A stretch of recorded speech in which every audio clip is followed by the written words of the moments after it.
What up, my freaks? RuinusInsight here with part 29 of my Total Warhammer 3 Drycha Immortal Empires campaign.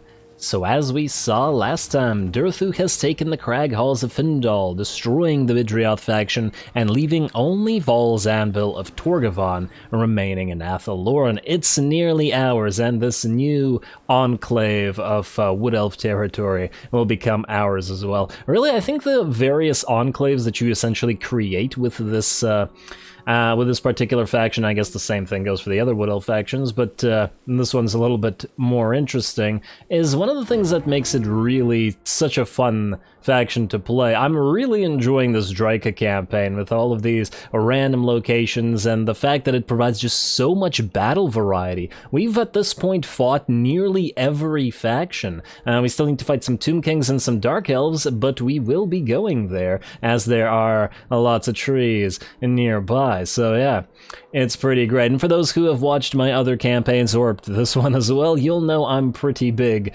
on variety, so yeah. Anyway, with Vidrioth destroyed, we're gonna target Torgavon, but let's move everybody else around first, and then we'll attack, or not target Torgavon, target Vol's Anvil of Torgavon. Let's move and build, and then we'll go for that, shall we? So, Griffinwood, you are looking good, and oh wow, your public order is also great as well, so that's even more growth. Beautiful.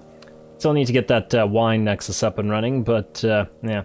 And Jungles of Cheon, you are going to upgrade one of these things next, so we can ignore you. Haunted Forest, you're up next, and you're ready for a ritual, but Drycha is coming down in a little bit. We're going to also save up stuff there. Gaian Vale, still keep saving, just for a little while yet, though we will soon be starting to actually build that up, regardless of the lowered cost. Or the lower money that we will make from it. Okay, well, I guess there wasn't much to do with regards to building and stuff, was there? Colas, you are going to be the one that attacks this rather than dare talk. And because I want to try out your army, even if it isn't quite complete, it's nearly there. And, oh wow, okay, there's really nobody else to move there either. Alright, fine. I guess we're attacking then. Colas, let us declare war on Torgavon. We can't join anybody, so let's see if we are forced to fight Talzin. And, ooh, wait, do we want to diplomacy anything? No, we probably don't. I was just trying to think of something that we may still yet need to do. Wait, we could level up some of these guys. What do we have? 4 skill points? Alright, fine.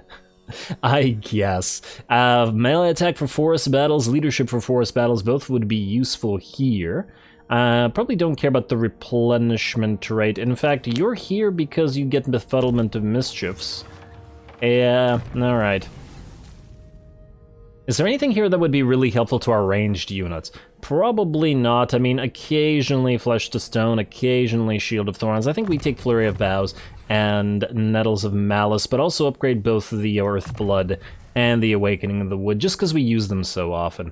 Although, you know what, Enchanted Photosynthesis will give you regeneration if you need to fight in melee, so just in case. You give Mark of Kurnus, charge bonus for forest battles, ammunition during forest battles, and we could get more increased mobility, we could get more range damage. Increased mobility is always useful. Air of Kurnus for you, and let's go for missile strength. No, let's go for reload reduction. There we go. And last but not least, the Waystalker. You actually don't have a lot of points to spend, and you can't get the Endless Hunt or anything like that, so Air of Kurnus and Eye of Kurnus, and that's it. Alrighty. There we go. I guess we could also level Dare Talk up. How many points? Okay, fine. We'll level you up too, buddy. Now, you are definitely going towards, well, I mean, you're going to be the Air Force guy, so Wings of the Forest is what you'll be wanting to use. It's actually not that great of a buff. And a little bit of charge bonus, a little bit of weapon strength. I'm almost tempted to go for evasion first, but meh, Wings of the Forest for now. And, well, I guess this is a better one, isn't it? The Forest's Roar. Missile resistance 15% for Forest Dragons. We probably want to get that ASAP, to be fair. And then, considering this army won't have Dryads or Treekin, we could just pick something that'll benefit you, which will probably be the Sundering attacks. Well, we'll see about that as well. Anyway, is there anything here that we could potentially make any use of? War Dancers, Blade Singers, Glade Riders, no, no, no, no, no. We don't even have access to Sisters of the Thorn. Yeah. You know what, just get Wildheart for now. And these two will not be... Ooh. One more level until we get Scent of Blood. Okay, but we should level up from this, this battle, so yeah. Alrighty. Colas, attack. And Talzin is not joining them. Beautiful. Alrighty, we will be fighting this in a second, but I still want those reinforcements in there. If nothing else, they can leech some XP. And March stands for you, and Colas. Let's try out those Fire Rain rockets.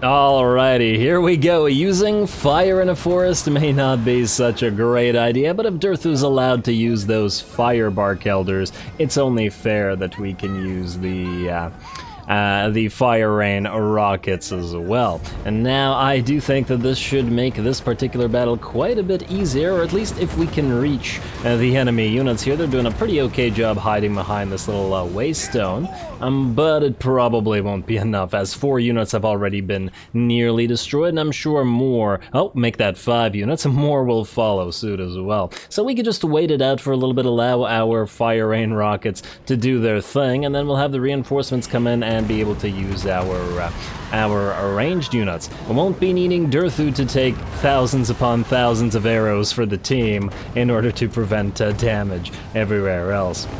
Once again, I do a little bit wish that there was the ability to set stuff on fire with fiery abilities or fiery attacks, but yeah, this whole place would probably be on fire.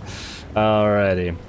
And I think you guys were in range of the Way Watchers, unless I'm mistaken. I swear I saw a volley. Oh, there's a volley. And right into their backs, you guys are going to keep wandering away, and here come more Fire Rain rockets. Glorious. Absolutely glorious. Hey, they're going to use an Arrow of Kurnos to shoot back, but that's okay. Now that the reinforcements are on the field, we're going to start bringing up some of those Treekin and Treemen, and then we're going to send them this way to start working on this particular location, though it seems that we've already gotten about 300 enemy troops killed via just the bombardment, and I'm sure more will follow suit. Now, this seems like it's a normal thing for most factions, but this almost feels quite bizarre when you're using the Wood Elves, and especially Drycha's forces, as obviously you lack the fancier Wood Elf stuff with the higher range. And what feels bizarre, I mean, is the use of the Fire Rain rockets, or artillery in general, but I guess shoring up the weaknesses in certain rosters is what all these outposts are all about, which makes them pretty great. I'm a big fan of the system. Minus the fact that it's very difficult to get allegiance, but, well, what can you do? If it was too easy, then there might be problems as well. I believe somebody suggested in, I don't remember whether it was this particular campaign or it was a different campaign, the ability to perhaps buy allegiance, and there's probably other ways that it should be acquirable as well. Or maybe just at least make quests a little bit more often. I feel like sometimes they come in really often and other times they drop off. Anyway, the bombardment has nicely softened up these targets, and we're now getting ready to move forward. Those Swift Shiver Shards get a volley in and absolutely obliterate this unit of Glade Guard here, or Deepwood Scouts actually. And that hurts a lot more. And there we go. Well, they're running. Here comes one more volley, and I don't think that... they all shot that one unit. Oh, man. I don't feel bad, but it was funny. And here comes some more units, or maybe not. Maybe they'll try to walk away and get hit for their trouble by both the Swift Shiver Shards and the Fire Rain rockets. Also on top of that, here come the Hawk Riders, who will also start dropping the occasional arrow on the enemy. Lovely.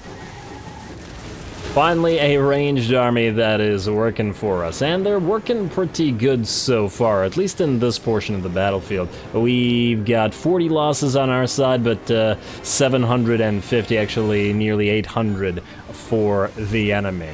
It's a pretty darn decent trade, and the losses on our side, I believe, were these 2 units of Glade Guard with Hagbane tips. They got hit by something that outranged them, probably Deepwood Scouts. Wait, do Deepwood Scouts actually outrange them? Yeah, very slightly.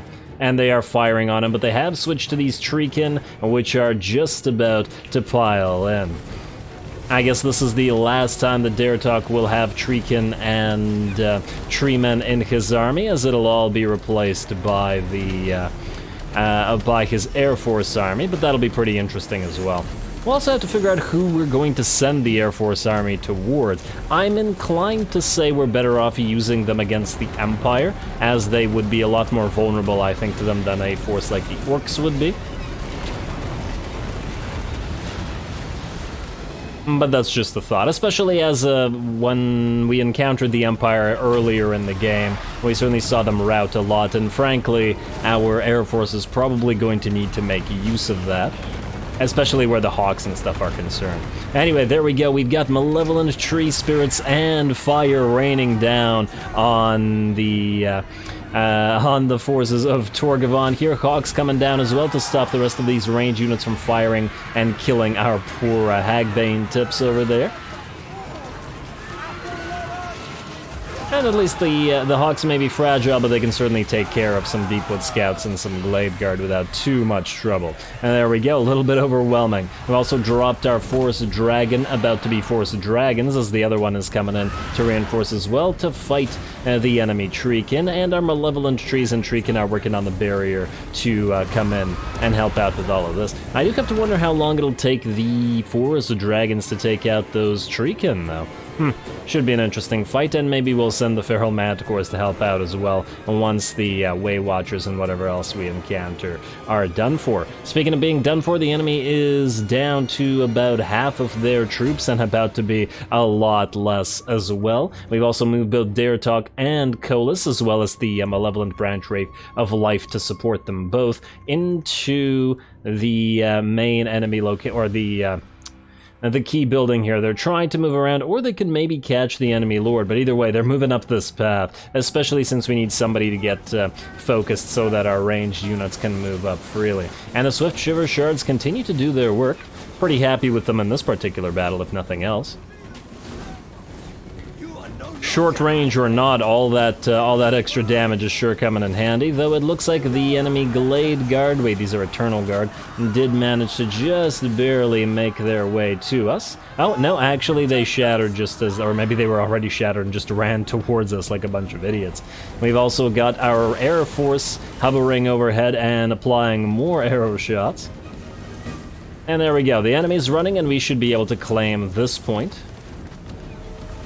Maybe they're trying to surround our two lords here, but good luck killing them with what the enemy has left, down to nearly a third of its troops now, and our casualties are, well, close to 100. And certainly gotten better. We've lost a few of the Great Hawks, but, you know, that pretty much always happens. It's difficult to avoid, they're just too fragile. The dragons are nearly through the Treekin over on this side, looking pretty okay, though it is taking them quite a while to work on these guys.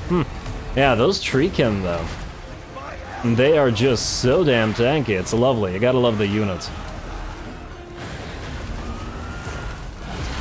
Considering how tanky they are, even without aspects, I'm probably going to give the Treekin, once we get the poison aspect, we're probably going to start giving all the Treekin poison, just because it'll make them tankier and by forcing the enemy to become weaker, but it's also quite useful. And there's the parade of Treemen and Treekin moving past these Treekin here, so that they don't have to deal with them, and moving up towards the enemy range units. We've also got our Hagbane tips trying to take revenge and firing on those enemies that they can reach, and same thing with the Starfire shafts. And the balance of power is down to about 10% on the enemy's side, and it looks like our lords have made it through. The enemy lord is also now being focused by our range units, just took a volley from those Swift Shiver Shards, and with that, with the Lord routing the entire enemy army follows suit as well. Lovely. Lovely and extremely effective. At least when both of these armies work together. I'm not sure whether we would have had enough firepower on the ranged army alone to have done this as easily. Although, of course, in that case, we could have simply continued our bombardment much longer than we did here. And the bombardment was clearly pretty darn effective as well. It's going to be interesting to see what the kill counts are on, wow, 22.6 thousand damage on these fire rain rockets and 251 kills. Pretty damn solid, especially considering their lower unit numbers on elven units in general. So this is very high value. Well done. Well done to all of you fire rain rockets, and on top of that, they still had ammunition to spare. I guess having, well, I guess this was a forest battle, and unless I'm mistaken, the Waywatcher gives additional ammunition as well. Yeah, just put a bunch of fire rain rockets, a bunch of Waywatchers in there, or Waystalkers rather, and then just watch them have infinite ammunition. Certainly something you can do. Anyway, we're going to speed this up. We're just going to give a quick heal to a couple of our units here. As we can see, our Lords got a little bit damaged, and both of our Dragons got a little bit damaged, but really not all that bad. And same with our Manticore, but it's already at full health. Couple more Earthbloods maxed out. Everybody will be good here.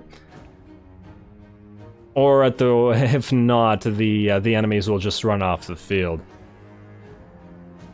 Alright, maybe one more.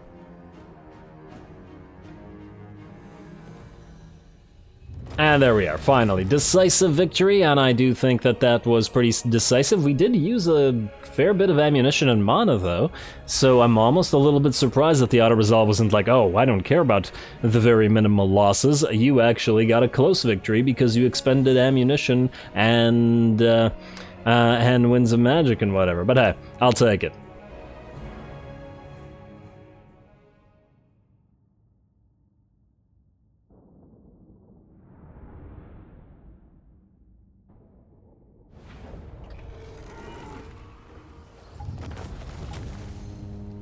Alrighty, 98 units lost, less than 10% once again, and I'm pretty darn happy with the results. Most of the losses came in the form of the Great Hawks, which were, well, they're always getting hurt. They're very, very fragile, and frankly, that doesn't surprise me. We're really going to have to watch it for them getting killed in the Air Force. Otherwise, I was very impressed with the Swift Shiver shards, and I mean, that's not surprisingly. They're high damage dealers, it's just that they don't have the range. I'm almost tempted to replace a few of the Glade Guard with further Swift Shiver shards instead, or maybe even just more Deepwood Scouts rather than the...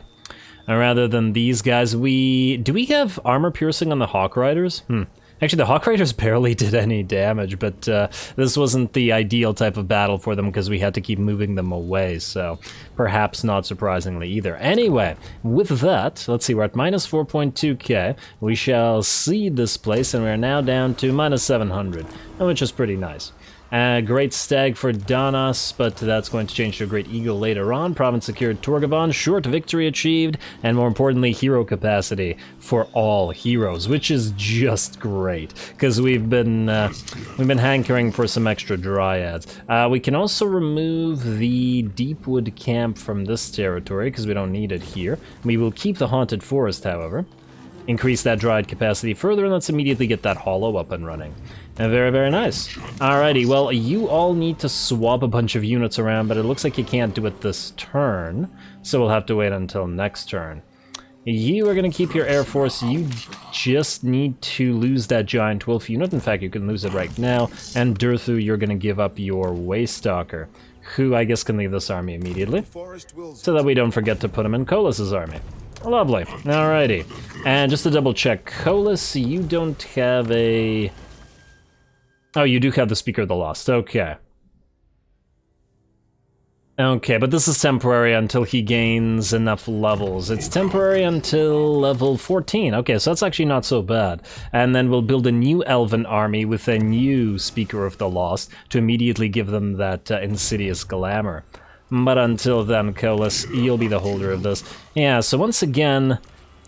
What do we have here for missile strength? Oh, they do have very little armor piercing. So there may be reason to keep the Starfire shafts at least, because of the massive armor piercing damage they do. And I do like the poison on the Glade Guard with Hagbanes.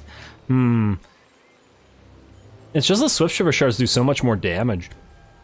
Though, once again, at close range, but nonetheless. I mean, obviously the Way Watchers rather would be superior, but we can't access Way Watchers, so we'll have to make do with what we got. I'll think about it. Anyway, well, let's see what else we have to do this turn. I actually don't think it's anything. I just want to double check our temporary armies for a second here. So first of all, we have an ambush set up with Tala Bitterbark, and it's decent, I want to say, likelihood that we'll be fighting Throt the Unclean. It's kind of a scary fight, though, because they have 2 War Mammoths, 2 Hellpits, and 2 Mutant Rat Ogres. Not something that you might be super great at taking out. I'm kind of tempted to actually fix up these spiders into a full HP unit. Like so. There we go. Yeah, we lose veterancy, but, well, spiders are pretty sacrificial. The bears are gonna have to do a lot of work here if we are in fact going to fight Throt. In fact, I'm almost tempted to raise a few more units for you. Though, let's see. No. Yeah, we probably should, because look, Skittice is out here recruiting, but he's not in the settlement, which means 99% sure there's a full stack at Prague, which means 2 full stacks plus whatever they have here. In that light, let's get you some more temporary wild spirits. It's not like we don't have the cash to spare. We have to pick more carefully. Feral bears and wolves are the best units here. I guess we could get one more dryad unit. And well, the bats do have their uses, but I'm inclined to say more spiders. No, you know what? The other army doesn't have any bats. Let's go bats. Just for quicker reinforcement time. Yeah, like so. And then this dryad will go for Aspect of the Oak. Also, what do you have again? You have Murder of Spites, and you're another Beast Lord, eh? Maybe we'll keep this guy around. He's starting to level up, which is great. I mean, we probably won't keep him in this army. We might delete him and then get a different army back, because we do have at least 3 more different Elven-type armies that we have to get going. But, yeah, maybe eventually. Alrighty, also, we've traded the World's Edge Archway, and hey, Dusty's gone. Or he could be just invisible, so, yeah. Maybe he's gone, maybe he isn't gone, we shall find out. With that, we end the turn, and let's see if Throt attacks us in a massive battle. Here we go. Skip that, and ooh, wait. I lied. We need to get some Dryad, or Branch Wraiths rather, for Tala. Now, Tala is a Lure of Life. We could use a second Lure of Life one, but let's see what kind of Branch Wraiths we have. I don't think we have anybody with Cluster of Radiance right now, which is, I believe, a buff directly. You're a Beast-type Lord, or Hero. We have a Muster of Malevolence. I don't remember what this does, but I don't like the wound, because that's kind of useless. Pageant of Shrikes, Annoyance of Netlings and Befuddlement of Mischiefs. I mean, yeah, I like the Annoyance of Netlings. You know what? Let's get the Cluster of Radiance for now. This is a buff, right? I'm not crazy. What does this do?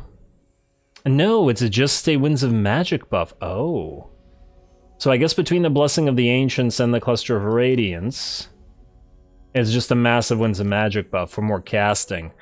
I mean, it's not horrible. Wait, I guess I was thinking of something else, a different buff. It's not Lamentation, it's not Annoyance of Netlings, it's not Befuddlement of Mischiefs, not Pageant of Shrikes. Wait, Durthu. Just to quickly check here, Israstot, you have Resplendence of Luminescence, that's what I was thinking of, the melee attack +5. Yeah, it would be nice to have one of these. In that army, I mean. But later on, I guess. And I guess you will probably want 2 Branch Wraiths, won't you? Well, not you, you. Here's the thing. You need a Branch Wraith. Akka needs a Branch Wraith. Akka's the Lure of Life, so it could be a different Branch Wraith, and in fact, ironically, Akka probably would have been better as a Lure of Beasts with a Branch Wraith of Life. Well, then again, if he has a bunch of Treekin, maybe not. We're basically... Is it worth it to trade Verdant to Growth for the Frenzy on these units? And Frenzy is a pretty good buff. Not that he doesn't have Dark Heart, but anyway, he needs a Branch Wraith, and if we keep this army here, Dulceth, you probably also need a brand trait, but I have no idea what we're doing with that army yet, so it's going to be a temporary one for a little while. Anyway, before we run out of time, let's end the turn, and let us see about fighting Throt after I double-check one thing. Isalal, you can't recruit anything else here, can you? No, okay. Okay, well then we're good. Ooh. I have a thought. Wait. Zotes. A beast army with a bunch of Zotes as the lead units rather than using Treekin everywhere. So we could give Dulceth the lead of the beast armies, or the army, because he has the scent of blood, and that frenzy ability that they get. And then we could put the Zotes in here and then get like 4 more Zotes, and then the rest will be beast units. And then that'll be Speaker of the Wild. Akka doesn't need Speaker of the Wild, at least he won't for a while. Yeah, okay, I like that. I didn't think of that last time, did I? I might have mused on it and then rediscovered it this time. Anyway, let's end the turn. Let's end it right here. Skip and go. Alright, Throt, come on, ambush, don't fail us now. I love a double or triple stack fighter, just a massive battle here. Alright, Morzan Molder, what do we have here? Ah, we ambushed a weak little pathetic army. Damn. And we'll auto-resolve this. Maybe Throt will still attack, who knows. 29 units lost. Rude, but whatever. And we'll heal up off this just in case they attack. Throt is... Oh no. That's not so good. And that's not so good because he's ambushing Akiran rather than Tala. Ah, okay. Well, we can't back up. This may be a problem. Okay, we have to figure out whether we want to actually fight this, or whether we want to run away. We should be able to outrun the entire army and get out if we wanted to. As in withdraw. I'm just thinking, because Throt's army alone is much stronger than Akiran's. It's just a random smattering of unupgraded units that they're not going to be able to stand up to whatever is here. And we want the other army, we want Tala's army to fight this. Alright, well, let's figure this out.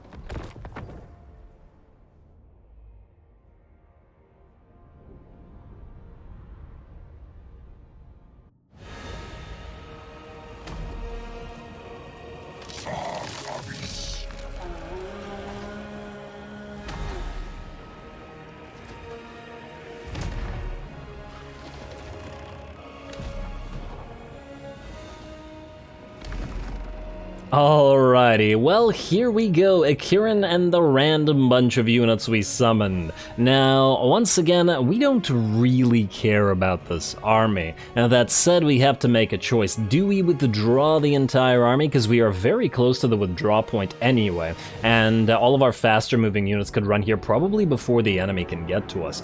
Or do we heavily damage Throt's army in favor of later on attacking it with Tala's much stronger army? And having thought about it, I decided that I'd rather sacrifice this army, or at least parts of this army, in order to achieve something, and kill as many of the enemy ranged units and stuff as we can. They've got some good stuff. They got a bunch of rattling guns, they got mortars, poison wind globadiers, gutter runners, warp fire throwers, warp lightning cannons, all stuff that has been very, very effective in the Ikat campaign for those watching, and thus I know to be wary of all that stuff, especially if we're going to be fighting with a pile of dryads in the next battle, and we may want to reduce these things' numbers. So, this will cause a bunch of casualties, and we'll probably be able to get a few of the units out into withdraw, but we need to keep the battle going long enough to kill the enemy range. Also, the enemy looks like they're going to be dropping their mortars on our Malevolent Dryads as they try to get out. Probably a decent move, as there's nothing here that they can catch. In the meantime, though, our cave bats are swarming, and the Poison Wind Globadiers and Gutter Runners have both been caught. The enemy, however, is focusing both its Rattling Gun units on several units of our Giant Wolves, who are trying to get the heck out of here. One of them is being chased down by Throt and is currently wavering, or I think both of them are routing now, and due to fire from those Rattling Guns. And that said, however, this did allow the bats and the other two units of of giant wolves, essentially free reign to kill the gutter runners and those poison wind globadiers, and then immediately move on afterwards to the warp fire throwers and those units of warp lightning cannons. Hopefully we can bring them both down before the enemy can react, and I think these cliffs will actually protect us from the enemy rattling guns. What won't, however, protect the rattling guns is, well, anything, because hawks are gonna drop out of the sky and start working on them. And good. Once again, I'm willing to sacrifice all these units at this point. I mean, we just really built this army temporarily, like, we weren't even intending to keep it or anything. And I was actually expecting to fight against 2 stacks or 3 stacks simultaneously in 2-on-2, but I hadn't considered the Skaven ambush, so yeah. I'm perfectly fine with crippling Throt's army before we delete this army. Although I suppose we could use it to capture Prague while Tala does something else. We'll see. We'll see how many units we can get out of here and how many of the enemy range units we can kill. Speaking of the enemy range units, it looks like the Warp Lightning Cannons and the Warp Fire Throwers and the Gutter Runners and the Poison Winds here are all done for. The Rattling Guns have not been killed because unfortunately the enemy sent both Throt and several units of Storm Vermin and Skaven Slave Spears to reinforce. That said, we'll just wait until the Rattling Guns move slightly further away from those guys before dropping down on them again with Hawks or Bats or Wolves, or whatever is in range. Also, the mortars are now in range of the giant wolves and the other unit of hawks, which are going to drop down on them and hopefully kill them. Alrighty, come on, fast movers, you gotta make this work for us. Let your sacrifice and your instant recruitability make you useful here. Alrighty, and it looks like the mortars are pretty much done. There's one still alive. Looks like Throt actually summoned his rat ogres, and then there's Storm Vermin moving in, so we do have to get the heck out. Look at those hogs dance. This is them trying to get the heck out. It's obviously very difficult on the Hawks. They really don't like to leave the fray. Anyway, let's check back on what's going on over here. There are a few enemy units that, well, one of our bear units is basically done. There are a few enemy units here that we might still be able to kill. There's a Night Runner unit here, and actually a badly hurt Mutant Rat Ogre, which is being focused by all of our bears, plus our Lord at the same time. We are standing in the review point, so we could try to run away if we wanted to. Or withdraw, rather. But here's hoping maybe we can even kill one of the rat ogres before this. Oh, and here comes a mammoth as well. Yeah, the abominations and the mammoths are still probably going to be a fair bit of a problem for Tala to deal with, but a lot less so without range support to distract them. Alrighty, and I do believe with that, the enemy rattling guns and all the other range units are pretty much done for. We even managed to catch another unit of gutter runners, and back here, that was coming in as one of the reinforcing units. Did try to drop our bats and our hawks on this unit of storm vermin and Skaven slave spears, but unfortunately, it looks like the storm vermin are a little bit too tough, and even though the hawks are armor piercing, it's just not enough to kill those storm vermin. Oh well. I'm sure Tala can handle it. Fun little fight though. I like seeing all those wings flapping against the Skaven corrupted sky though. It looks kind of neat. Oh, it looks like the Skaven slaves are in scurry away, and we may still be able to do a little bit more damage before we're done for, though that should be soon. Most of our bears are now dead, and we couldn't quite manage to bring down that mutant rat ogre, though it looks like these bears will actually be able to get out, even if they're hurt, and maybe Akiran will as well, or if... And whether he does or he doesn't, I suppose, isn't all that important. Either way, with that, our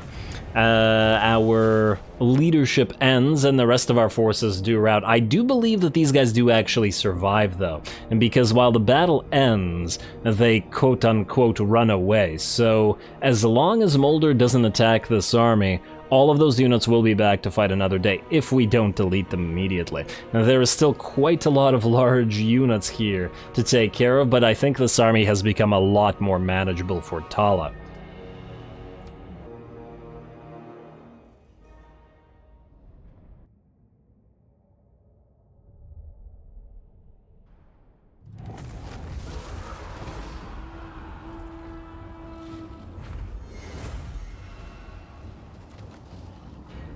Alrighty, we lost one gray item in the form of that charmed shield, which is unfortunate, but what can you do? And apparently Poison Wind Mortars actually do survive with one unit remaining, damn. I was hoping to kill all of the range units, but it looks like just that Poison Wind Mortar unit remains. But we did get a lot of the other stuff, so that's pretty good. The Rattling guns in particular are very threatening to these guys, to the ancient malevolent treemen, so 'tis important. Now Throt is going to attack Tala, and that is where I think this is beneficial to us, because he has, well, I mean, he can certainly do something here. He still has all four of those Hellpit Abominations, those War Mammoths, those Mutant Rat Ogres, but he's a lot less threatening here. Alrighty, well, I guess we don't really have time to fight this right now, unfortunately, so I think we'll call this here and then start the next episode immediately with this battle here. Of course, we'll still have to work for it, as there is still a decent amount of stuff to kill here, and the Hellpits in particular are very tough to bring down, so we'll have to leave them to last, but we do have sufficient units here, I think, to pull it off, plus a much more powerful Lord than we did before, and some nice high veterancy bears, which will hopefully be able to focus down. Actually, 5 Hellpit Abominations, if we count this one. Interesting. Well, hopefully that'll be a fun fight for next episode, so stay tuned for that. What else? Maybe Drycha will start the the ritual. I'm trying to figure out what other fights we might have without actually seeing the map here for next time.